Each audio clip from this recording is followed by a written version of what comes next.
So in Acumatica, there's this concept that is pervasive throughout the system called defaulting. So I think it's really flexible and it allows you to do data entry really quickly. It's the idea that you can set up a template of sorts. Sometimes it's called a vendor class, sometimes it's called customer class or a project template.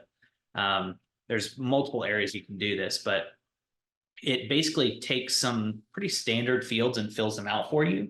And whenever you create a new record with that class associated, it defaults those values in, right? So you don't have to, for an inventory item, for instance, when you associate with the class, you don't have to put in the accrual account every time. It defaults from that class if you want it to.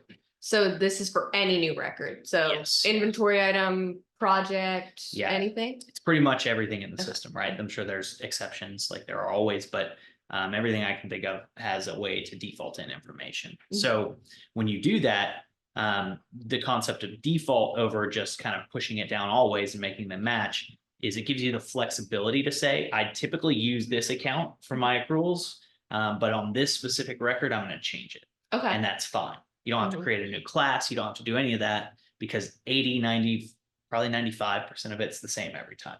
So you just use that class, defaults in the information. And in that one case, it's its own unique entity. So you don't have to worry about it getting overwritten in, let's say you change something on the vendor class. Those records on the vendors still say the same. Okay. So the class doesn't necessarily push down. There's ways to update data like that that's outside of that. But it gives you that flexibility to treat everything as a unique record while still making it easier to put the records in. Okay. So to bring this into real life. Sure. If I am a windows and door contractor and I have my window jobs look the same and my door jobs look the same. I can have it auto populate the cost of this type of window and things like that into a project, or is it more like it can auto populate specific things? So it's going to be the entire project can get created that way with a project template. So it can have specific tasks on all of those jobs, name the same.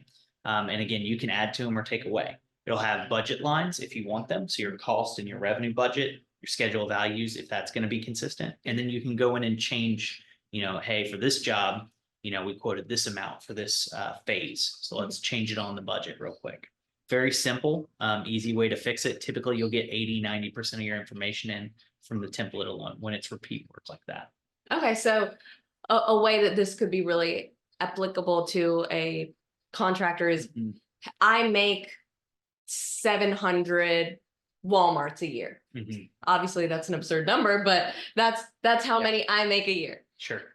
Every single Walmart job is looking the same. The building's the same, all of that type of stuff. There might be a few things related to the ground or the weather, the climate, whatever it is, that are different, but the structure of the building is going to be the same.